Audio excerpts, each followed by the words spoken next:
grade 5 Lunar. Hello, Teacher April. So before we start our discussion, can you please stand up for our opening prayer? So Joy, please read the prayer. Let us pray in the name of the Father, the Son, and the Holy Spirit. Amen. Our Father, who art in heaven, hallowed be thy name. Thy kingdom come, thy will be done, on earth as it is in heaven. Give us this day our daily bread, and forgive us our trespasses, as we forgive those who trespass against us. And lead us not into temptation, but deliver us from evil. Amen. In the name of the Father, the Son, and the Holy Spirit. Amen. So once again, good morning grade 5 Lunar. Good morning, Teacher April. So una ta magsugod sa atong discussion kay nasa tayo energizer.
So na-energize na ba ang tanan?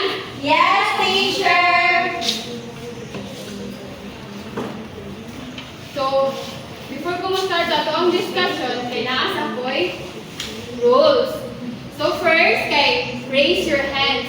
So una gani mo pangutana kay raise ang inyong hands, or kung gusto ganahan mo answer kay erase inyong hands. Na ikaduha kay listen. So kung magstorya gani ko, maminaw mo. So ikatulo kay be a friend. So dapat kanang kamutanan kay kuan mo kanang usa na baya mo pamilya. So dapat kanang one mo close mo sa inyong mga classmates. So now kay naatay activity. So naapoy ko ani kanang cookies or biscuits. So inyong buhaton kay ang title sa tong activity kay form a mood. So gamit ani ang kuan cookies kay inyong sundon kung unsay naa dinhi sa kaniyang printed nga copy sa kung ihatag ninyo. So i-divide parang pahinunta mo two groups. So this is the first group and this is the second group. So ang first group kay inyong sundon kang ang ikaupat nga faces sa muna. Ang second group kay inyong ikaupat o ang ka-ulong. Ang ikalimog o ka-ikaulong. So tagaran ta mo 5 minutes.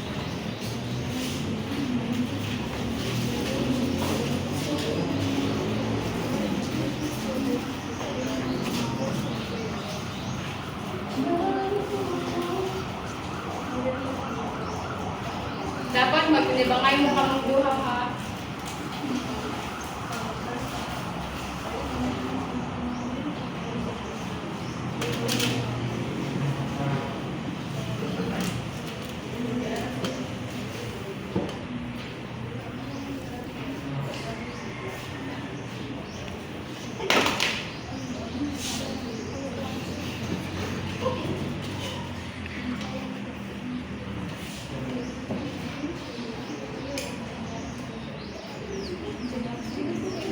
Kapit na mo mga one class.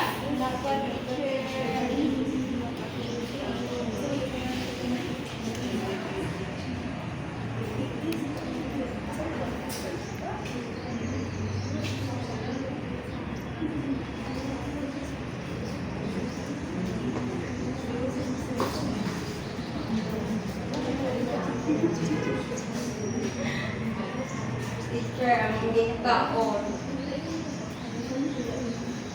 So, ikaw man ninyo kana ako yung mga questions.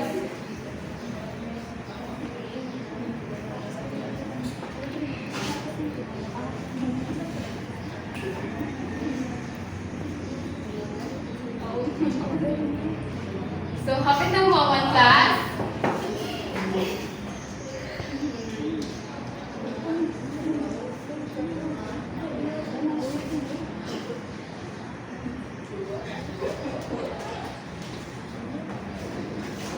So, umana mo sa inyong activity. Dapat teacher hapit na.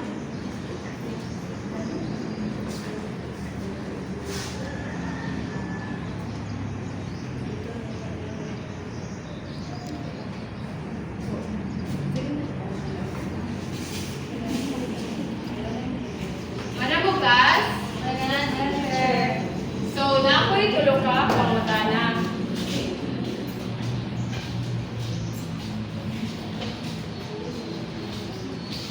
So, what did you feel from the activity? Unsa man yung nakuha na feel nga nagbuhat mo na ang activity? Lami, teacher. Lamig kay dihang ikaon ang biskwit. Nya, what do you think is our lesson today? Kaya ba mo kung sa tong lesson today? Wala, teacher. So, kanang, how did you arrange cookies to from the faces of the moon? Yun sa man yung pag-form ang face of the moon. Yes, Joy? Amo nang isunod ko kung sa imong gihatag ng worksheet, teacher. Very good. So, kaya naman pa naman ako pwede pa. Sige, hindi ko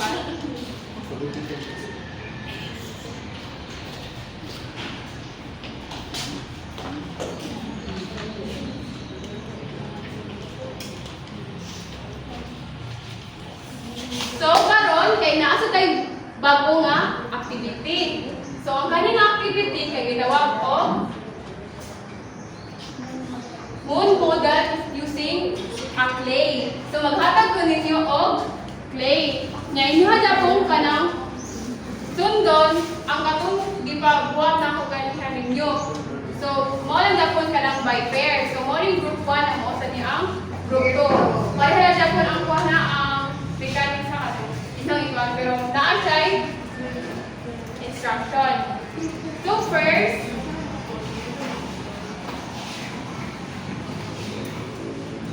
first, kay inyong i-prepare ang clay na ikaduha kay take the black clay, mo nag-represent siya sa moon.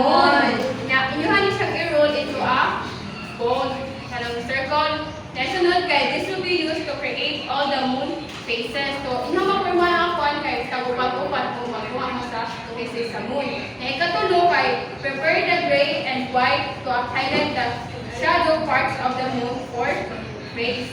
Na ikaulo kay lastly, motion is moon that you've seen in the model.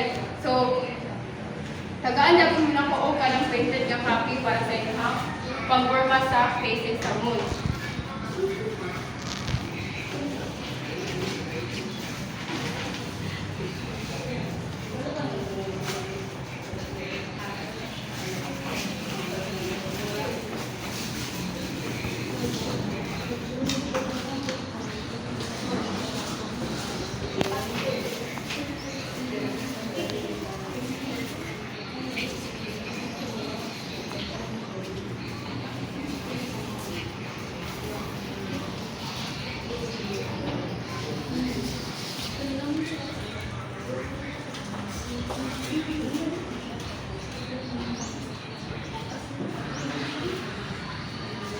Dapat magkalibangan mo ka mong buha ha para makabaw mo kung sa inyong hanggi buhat.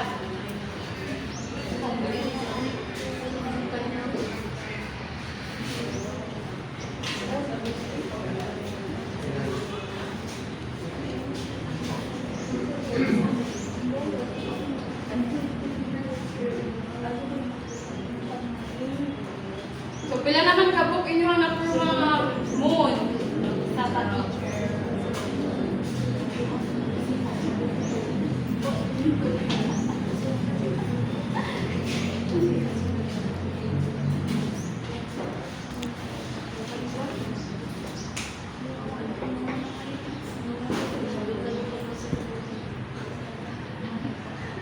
So duha na ka po ang nahimo sa group 2.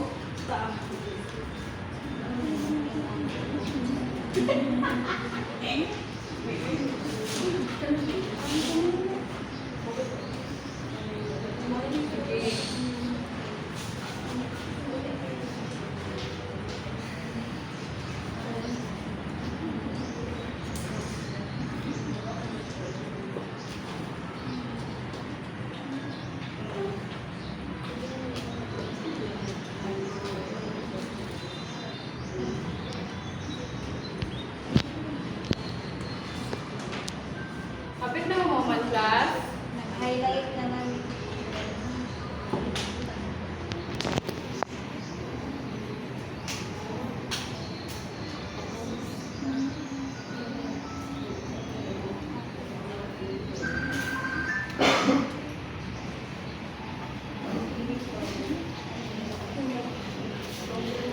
Gusto mo na yung muna buhat, Joy? Waxing. Praise and teacher. Very good.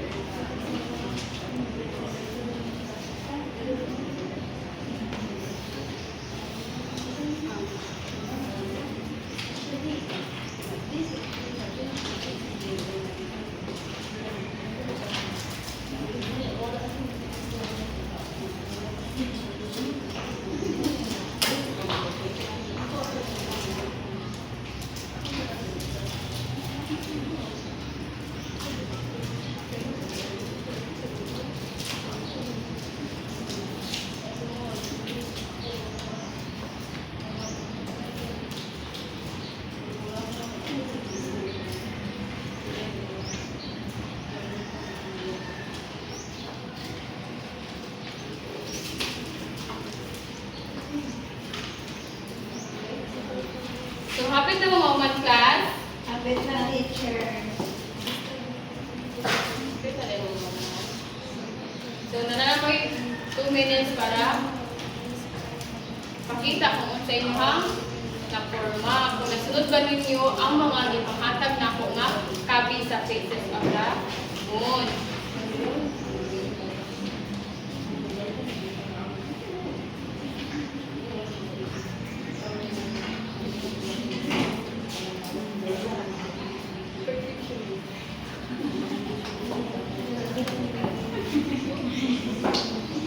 Hapit na mga man ang group 2. Yang group 1 kay Kapit na. kapit na sad.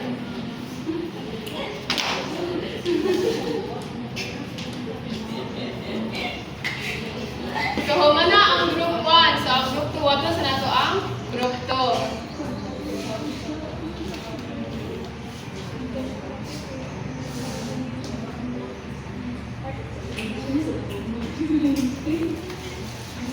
Manami teacher. So mana ang group 1. Nasaan na teacher?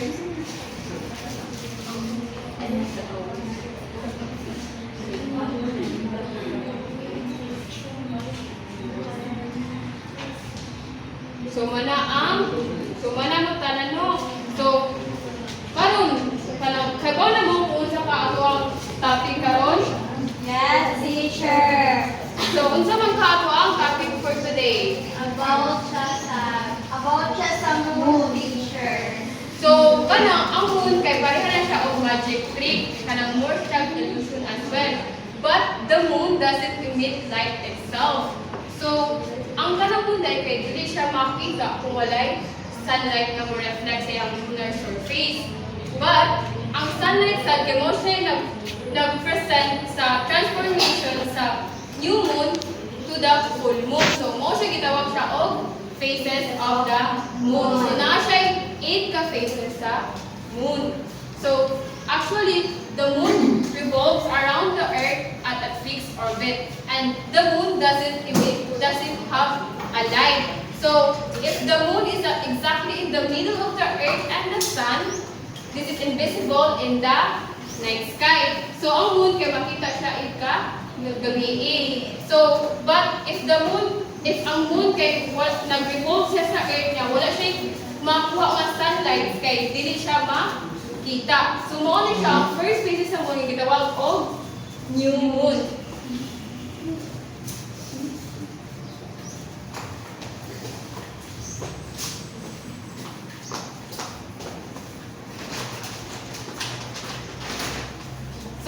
gani ang first phases sa moon?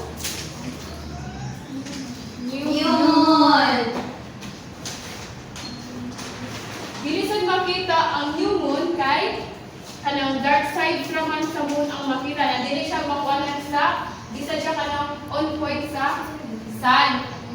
So mao ni siya ang picture sa new moon. Nang ikaduha, but as the sun continue its orbit, nya ma-move siya literal in a waxing phase, nya in about 2 weeks kay ang kwan sa sun kay kanang itong dili na siya kanang makuha na siya og kanang waxing percent shape. So ang ikaduha nga phases sa moon kay gitawag og waxing percent moon. So the moon movement at the silver of the moon become visible after the new moon. So this is called the crescent moon, which is this is the second phases of the moon. So ang ikatulo kay ang first quarter moon. So it is sometimes called half moon because we see 50% of the moon's surface illuminated. Pero maumakuan siya og kanang half-lit moon kay kung ang sun gani kay mukuan siya 90-degree position for the moon kay mukuan siya og half-lit moon. So mao ni siya ang kuan sa first quarter moon. So ang ikapat nga moon kay ang waxing gibbous moon. So ang gibbous kay come from a Latin word ham kay gamit sa century nga nag-describe sa rounded or curved shapes like ang swollen eyes or the back of a camel. So ang waxing ni ay kay means that it's getting bigger. So sa inyo nabantayan sa katong first quarter, di ba kung ano siya no kanang half ranu, half lit ra to siya. Nya ang kaning waxing gibbous moon kay half full na rin siya kanang dili pa siya kanang jud ba ang napanan sa moon. So ang sunod nga to nga phases of the moon kay full moon.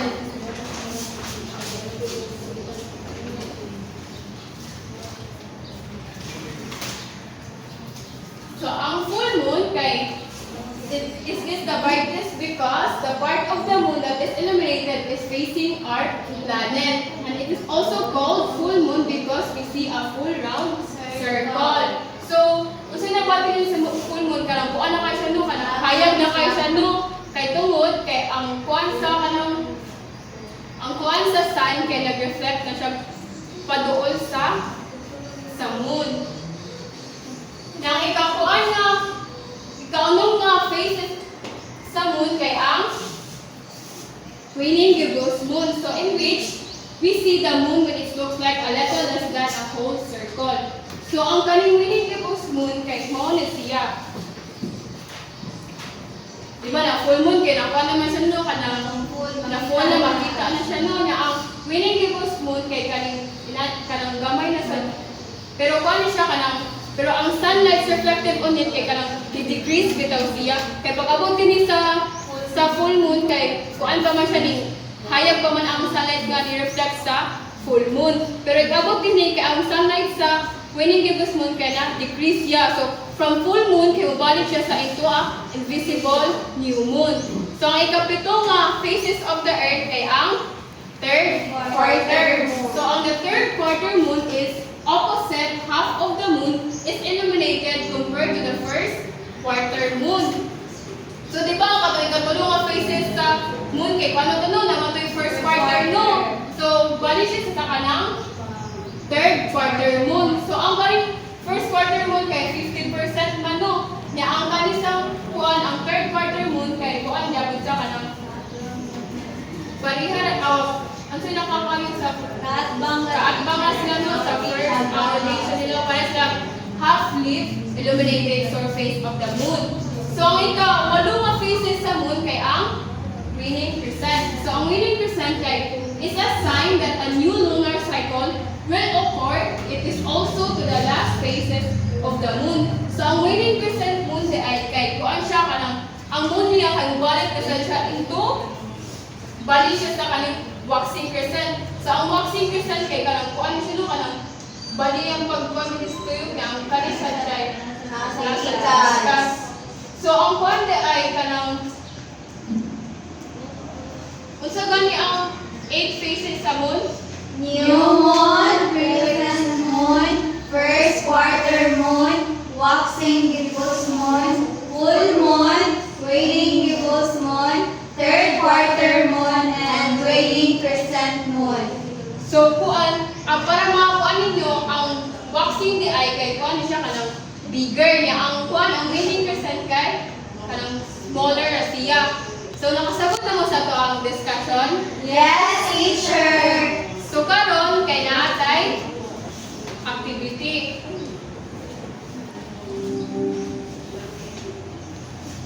So i-group na sa tamo into 2 groups. Nya karon kay mag-present mo og short report kung what is the importance of the moon to the mankind. So tagaan ka mo og 3 minutes. Okay, teacher. So namoy papel. Yes, teacher.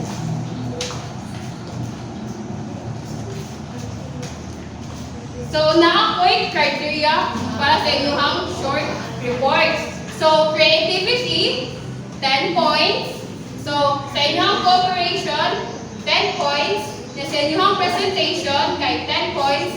Na a total of 30 points. Ikaw man inyong butang sa inyong report kay inyong ikuha din sa atubangan.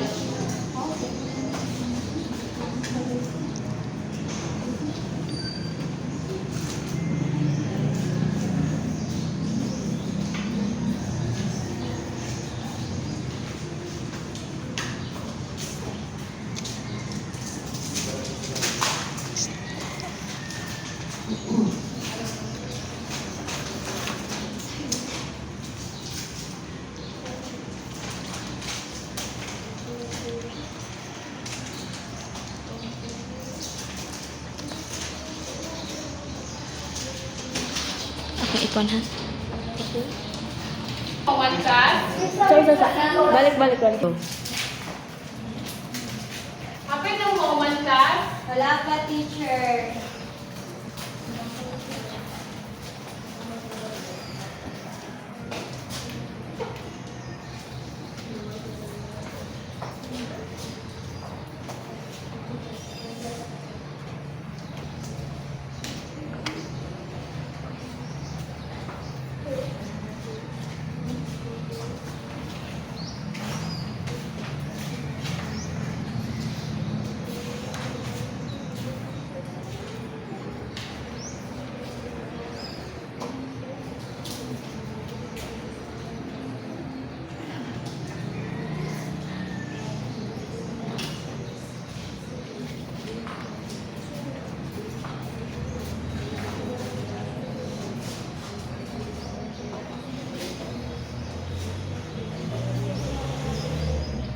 Kaya magpili mo ko sa kung kinsay maka-explain sa inyong hanggit, buhat.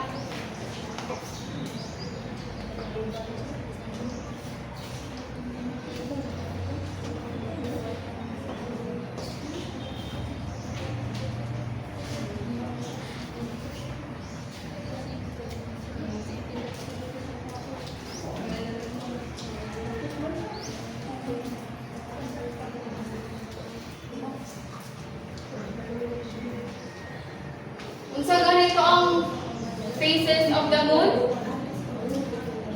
New moon, New moon, crescent moon, first quarter moon, waxing gibbous moon, full moon, waning gibbous moon, third quarter moon, and waning crescent moon. so happy na maman. Yes, teacher. So kinsay makaunang comment kay mo ay una mo present sa ilahang report.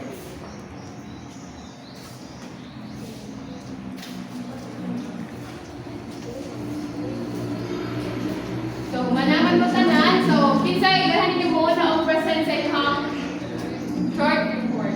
Sila. Si Madam Isabel. Sige. So, the importance of the moon to mankind is the moon plays a vital role in establishing Earth's climate by influencing tides and maintain the planet's axial belt. It has calendars, timekeeping, and mythology throughout history. It contributes to our understanding of both Earth and the broader universe. So, magpakikita sa So, kamo group 1. Kasi mo present sa inyo ha. Ako, teacher. Teacher's aid. Okay, so ang among answer is the moon is very important in supporting life on Earth and influencing human activities. It helps stabilize Earth's axial tilt, both creates ocean sides. Studying to the moon helps scientists understand Earth's history, planetary, form and space exploration. So, na-make cute nga. Marami tao, ganyan, na-meet ko ang 3. So, very good. So, tagay sa ang tanan sa ang mankind. Okay, nakasabot na mo sa itong discussion karon? Yes, teacher! Okay, nakasabot naman mo na atay assessment. So, please get your one whole shape of paper and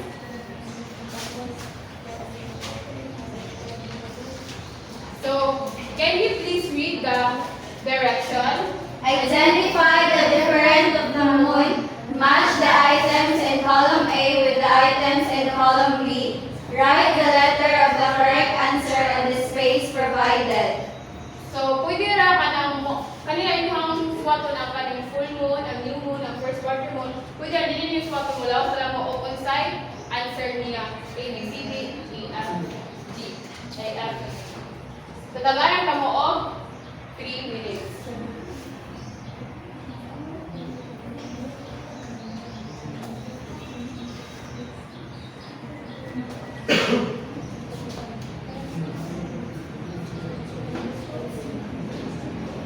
Dapat dili mag-kinukuyahay.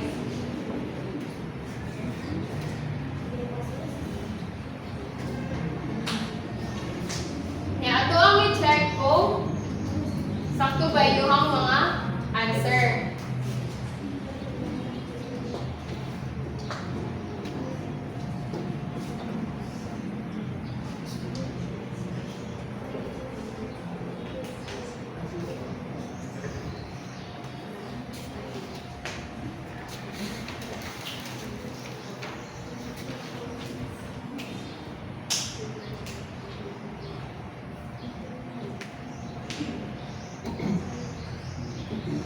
So, wala mo class?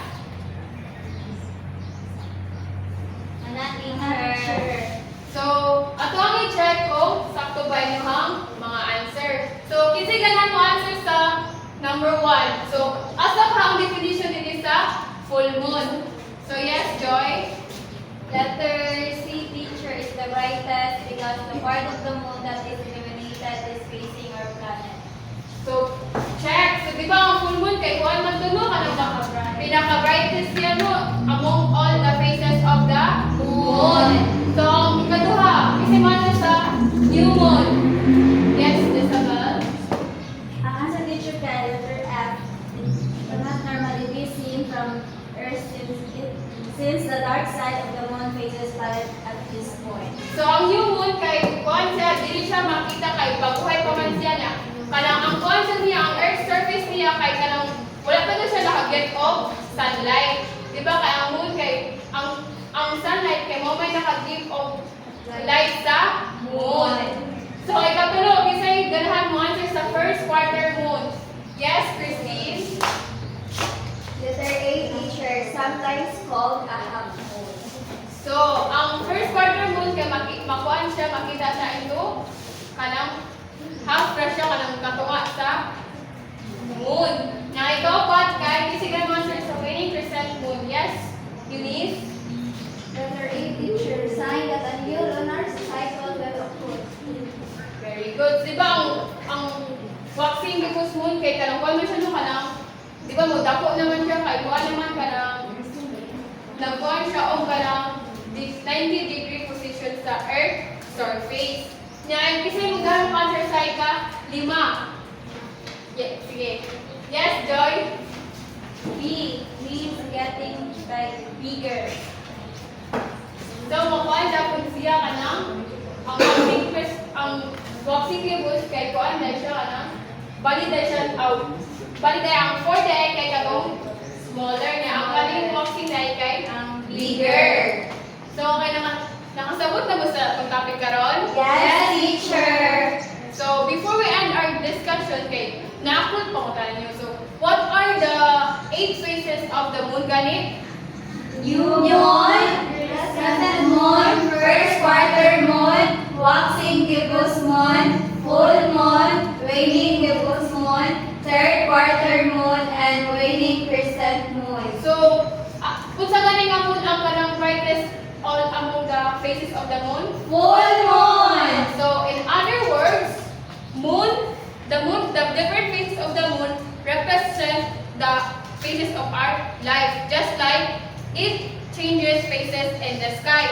So in another culture, ang moon kay nag-seen siya as a mother goddess in which who brings new life into the world. So in other words, ang moon kay importante sa to ang life. So before I end my discussion, can you please stand up for our closing prayer? So Christine, please lead the prayer. In the name of the Father, the Son, and the Holy Spirit. Glory be to the Father, to the Son, To the Holy Spirit, as it was in the beginning, is now, and ever shall be, world without end. Amen. In the name of the Father, the Son, and the Holy Spirit. Amen. Goodbye, grade 5 lunar. Good